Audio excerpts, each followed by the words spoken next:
Alasannya untuk menghadiahkan surah Al-Fatihah dulu untuk kesembuhan ayahanda saya yang sedang sakit.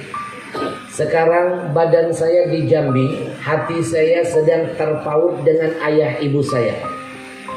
Saat ini ayah saya sedang sakit.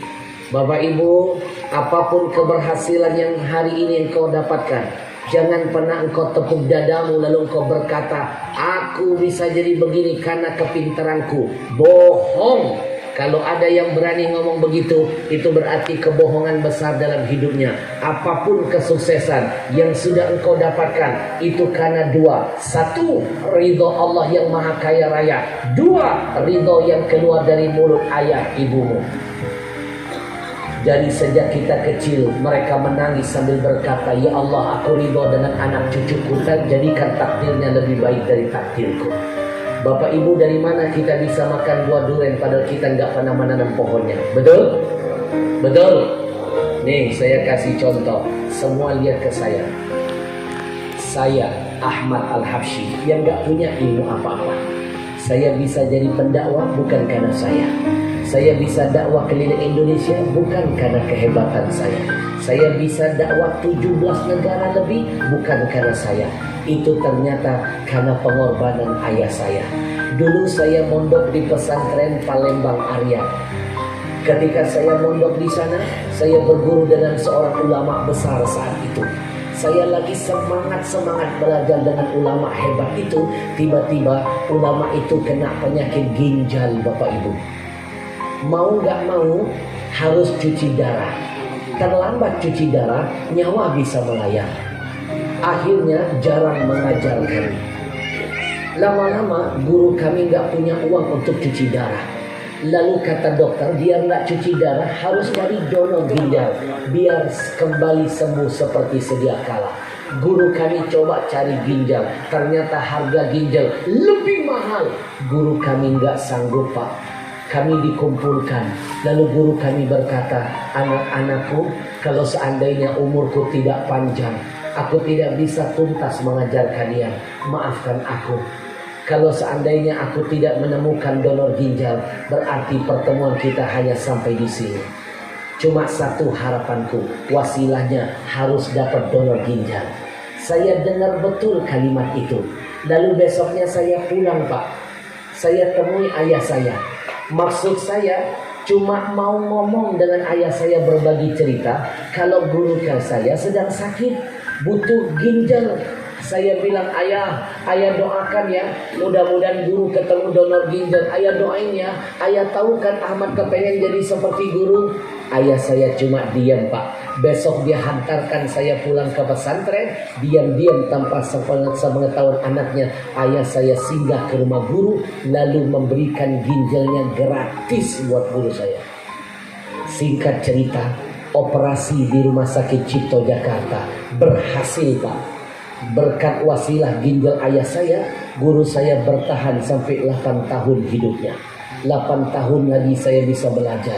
Begitu masuk tahun ke-8, saya dikagetkan dengan rahasia besar yang dibocorkan oleh guru saya. Guru saya memanggil saya, Ahmad, kesini nak. Kamu tahu siapa yang sudah mengorbankan nyawanya demi untuk kehidupanku? Saya menjawab, tahu guru, ayahnya Ahmad. Kamu tahu kenapa ayahmu siap mati bertukar nyawa demi kehidupanku? Tahu guru, ayah saya bukan ulama. Ayah saya orang miskin, tapi ayah saya punya cinta dengan ulama dan siap mati demi ulama. Betul, ayahmu punya cinta dengan ulama, tapi sebenarnya ayahmu sedang menyembunyikan ada satu cinta besar lain di hatinya. Dia cinta kepada anaknya, dia berharap anaknya kelak jadi ulama. Begitu aku pancing ayahmu, berapa harga ginjal ini harus aku tebus? Sebutkan nominalnya. Ayahmu menangis lalu menjawab, jangan bayar pakai uangku. Kalau pakai uang akan habis. Tolong bayar pakai doa saja. Doa itu bukan buat saya guru, tolong buat anak saya Ahmad yang saat ini sedang bersemangat belajar menimba ilmu dari guru. Kalau saya nggak sempat jadi ulama, mungkin anak saya Ahmad bisa mewakili saya jadi ulama. Berikan doa itu buat anak saya. Setiap malam kalau guru mengetuk pintu langit, selipkan nama anak saya Ahmad agar bisa jadi ulama. Mendengar itu saya menangis, Pak. Saya pulang ke rumah, saya peluk ayah saya. Saya bilang, ayah, kenapa ayah menyimpan rahasia ini? Ternyata ayah dulu berkorban ginjal demi keberkahan hidup Ahmad ke depan. Kenapa ayah? Kenapa ayah rahasiakan? Ayah saya tersenyum lalu menjawab, nah, biarkan pengorbanan orang tuamu. Kamu dengar bukan dari mulut ayah ibumu, tapi suatu saat kamu akan dengar dari mulut orang-orang yang ada di sekelilingmu. Saat ini ayah saya ginjalnya tinggal beberapa persen saja, hanya tinggal menunggu keajaiban dari Allah. Maka saya tidak akan pernah bosan untuk meminta Fatihah dari semua para jamaah, karena saya yakin ada yang lebih dahsyat aminnya ketimbang amin saya. Saya mohon dengan segala kerendahan hati, kita hadiahkan surah Al-Fatihah segenap untuk ayah ibu kita semuanya. Al-Fatihah biniyati syifa wa siha wal himma wal quwwah wa tulil umur fi ta'atillah.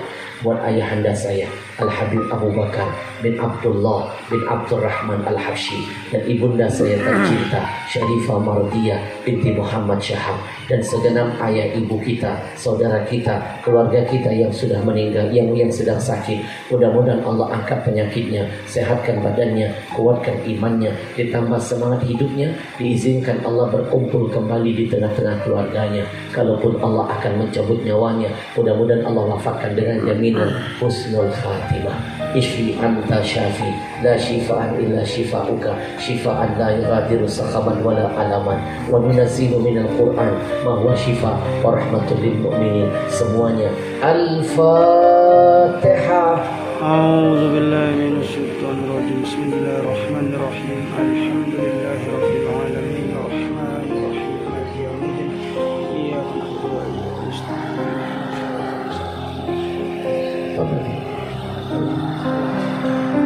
Bapak Ibu yang saya muliakan, 1-2 menit ke depan saya ajak Bapak Ibu bermuhasabah. Masih